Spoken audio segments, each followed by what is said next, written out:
Hai, Assalamualaikum warahmatullahi wabarakatuh. Pada kesempatan kali ini, saya akan membahas tentang kerangka dasar penyusunan dan penyajian laporan keuangan syariah. Sebelumnya, perkenalkan nama saya Lili Rahmayanti, NIM C1F018015, dengan dosen pengampunnya Pak Wirmi Eka Putra, SE, MSI. Penjelasan materi ini untuk memenuhi salah satu tugas di mata kuliah akuntansi syariah. Kemudian, materi yang akan saya bahas adalah pertama, kerangka dasar penyusunan dan penyajian laporan keuangan syariah. Yang kedua, konsep dasar akuntansi menurut AAOIFI dan pemikir Islam. Yang pertama, kerangka dasar penyusunan dan penyajian laporan keuangan syariah. Pengertian laporan keuangan. Laporan keuangan adalah laporan periodik yang disusun menurut prinsip-prinsip akuntansi yang diterima secara umum tentang status keuangan dari individu, asosiasi, atau organisasi bisnis yang terdiri dari neraca, laporan laba rugi, dan laporan perubahan ekuitas pemilik. Kemudian, paradigma transaksi syariah. Transaksi syariah berlandaskan paradigma dasar bahwa alam semesta dicipta oleh Tuhan sebagai amanah atau kepercayaan ilahi dan sarana kebahagiaan hidup bagi seluruh umat manusia untuk mencapai kesejahteraan hakiki secara material dan spiritual atau al-falah. Kemudian, transaksi syariah berdasarkan prinsip, yaitu pertama adalah berdasarkan persaudaraan, yang kedua universalisme, yang ketiga kemaslahatan, keempat keseimbangan, dan yang kelima adalah keadilan. Kemudian karakteristik transaksi syariah. Karakteristik transaksi syariah yaitu pertama, saling paham dan saling ridho. Kemudian kebebasan bertransaksi diakui sepanjang objeknya halal dan thayyib. Kemudian uang hanya berfungsi sebagai alat dan satuan tukar nilai, bukan sebagai komoditas. Kemudian tidak menganut prinsip nilai waktu dari uang. Kemudian transaksi dilakukan dengan suatu perjanjian yang jelas dan benar dan saling menguntungkan. Kemudian tidak ada distorsi, tidak mengandung unsur kolusi dengan suap menyuap atau riswah, kemudian tidak mengandung riba, kezoliman, masyir, garam, dan tidak haram. Kemudian prinsip dan konsep dasar akuntansi, yaitu terdiri dari konsep kesatuan usaha, konsep periode waktu, konsep kelangsungan hidup, dan konsep kesatuan pengakuran. Kemudian ada konsep harga pokok, konsep objektivitas, konsep keterbukaan, konsep konsistensi, konsep konservatisme, dan konsep konformisme. Kemudian tujuan laporan keuangan dalam akuntansi syariah. Tujuan laporan keuangan adalah untuk menemukan informasi yang menyangkut posisi keuangan, kinerja, serta perubahan posisi keuangan suatu perbankan syariah yang bermanfaat bagi sejumlah besar pemakai dalam pengambilan keputusan ekonomi. Kemudian keterbatasan laporan keuangan. Laporan keuangan mempunyai keterbatasan seperti laporan keuangan yang dibuat secara periode pada dasarnya merupakan interim report. Kemudian, laporan keuangan menunjukkan angka dalam rupiah yang kelihatannya bersifat pasti dan tepat, tetapi sebenarnya dasar penyusunannya dengan standar nilai yang mungkin berbeda atau berubah-ubah.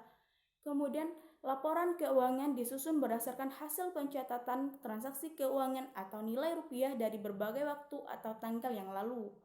Kemudian, laporan keuangan tidak dapat mencerminkan berbagai faktor yang dapat mempengaruhi posisi atau keadaan keuangan perusahaan, karena faktor-faktor tersebut tidak dapat dinyatakan dengan satuan uang. Kemudian, unsur-unsur laporan keuangan dalam akuntansi syariah, yaitu pertama adalah komponen laporan keuangan yang mencerminkan kegiatan komersial, seperti laporan posisi keuangan, laporan laba rugi, laporan arus kas, dan laporan perubahan ekuitas. Kemudian, komponen laporan keuangan yang mencerminkan kegiatan sosial, seperti laporan sumber dari penggunaan dana dan zakat, dan laporan sumber dan penggunaan dana kebajikan. Kemudian yang ketiga adalah komponen laporan keuangan lainnya yang mencerminkan kegiatan dan tanggung jawab khusus entitas syariah tersebut, seperti unsur yang berkaitan secara langsung dengan pengukuran posisi keuangan adalah aset, kewajiban, dana syariah temporer, dan ekuitas. Kemudian konsep dasar akuntansi menurut AAOIFI dan pemikir Islam. Tujuan akuntansi keuangan dan laporan keuangan. Tujuan akuntansi keuangan dan keuangan syariah menurut AAOIFI yaitu sebagai berikut. Yang pertama, dapat digunakan sebagai panduan bagi Dewan Standar untuk menghasilkan standar yang konsisten. Yang kedua, membantu bank dan lembaga keuangan syariah untuk memilih berbagai alternatif metode akuntansi pada standar akuntansi sebelumnya. Kemudian, untuk memandu manajemen dalam membuang pertimbangan atau judgement pada saat akan menyusun laporan keuangan. Kemudian, dapat meningkatkan kepercayaan pengguna serta meningkatkan pemahaman informasi akuntansi dan penetapan tujuan yang mendukung penyusunan standar akuntansi yang konsisten. Kemudian, pemakaian laporan keuangan menurut AAOIFI, yaitu pertama, pemegang saham, pemilik dana tabungan, pihak yang melakukan transaksi bisnis, pengelola zakat, pihak yang mengatur. Paradigma, asas, dan karakteristik transaksi syariah. Paradigma, asas, dan karakteristik transaksi syariah tidak dapat dipisahkan dari ekonomi Islam, karena ekonomi Islam merupakan pelaksanaan syariah Islam dalam konteks muamalah. Hal ini menunjukkan bahwa transaksi syariah seharusnya didasarkan atas dasar prinsip ekonomi Islam dalam rangka menemukan tujuan syariah atau maqasidul syariah. Kemudian bentuk laporan keuangan, yaitu pertama seperti laporan keuangan posisi keuangan, laporan laba rugi, laporan perubahan investasi yang dibatasi dan ekuivalennya, laporan perubahan ekuitas atau laporan perubahan saldo laba, laporan arus kas, laporan sumber dana dan penggunaan dana zakat serta dana sumbangan. Kemudian yang terakhir laporan sumber dan penggunaan dana qard hasan. Kemudian syarat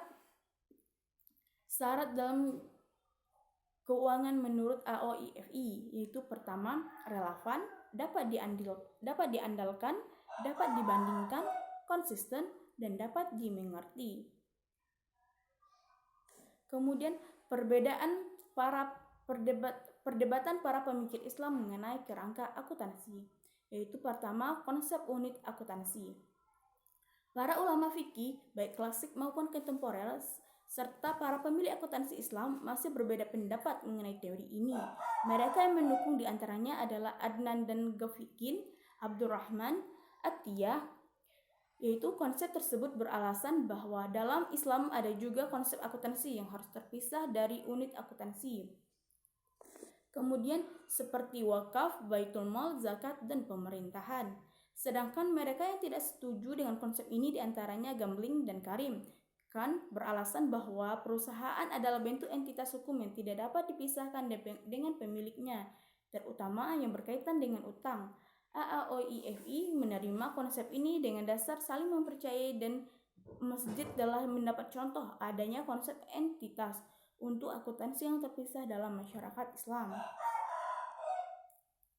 Kemudian kegiatan usaha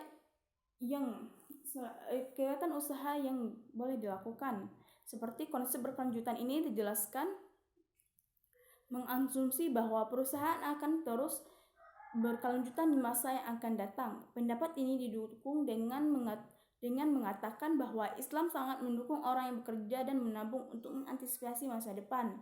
Konsep ini banyak dikritisi oleh para pemikir akuntansi termasuk para pemikir Islam, seperti Adnan dan Gafikin, dengan alasan bahwa semua makhluk hidup adalah fana dan hanya Allah yang akan terus hidup selamanya. Kemudian satuan mata uang. Konsep ini memiliki dua konsekuensi. Pertama, akuntan hanya akan memperhitungkan segala sesuatu yang dapat dinyatakan dengan mata uang, serta mengabaikan informasi yang tidak dapat disajikan dalam satuan mata uang. Kedua, mengabaikan kenyataan bahwa daya beli mata uang tidak selamanya sama karena adanya inflasi. Perubahan harga akan menimbulkan dua masalah dalam akuntansi, yaitu masalah penilaian dan masalah pengukuran. Nah, sampai disitulah pembahasan materi saya pada kesempatan kali ini. Saya Lili Rahmayanti mengucapkan terima kasih dan mohon maaf apabila ada salah kata ya baik yang disengaja maupun tidak disengaja. Akhirul kalam, wassalamualaikum warahmatullahi wabarakatuh.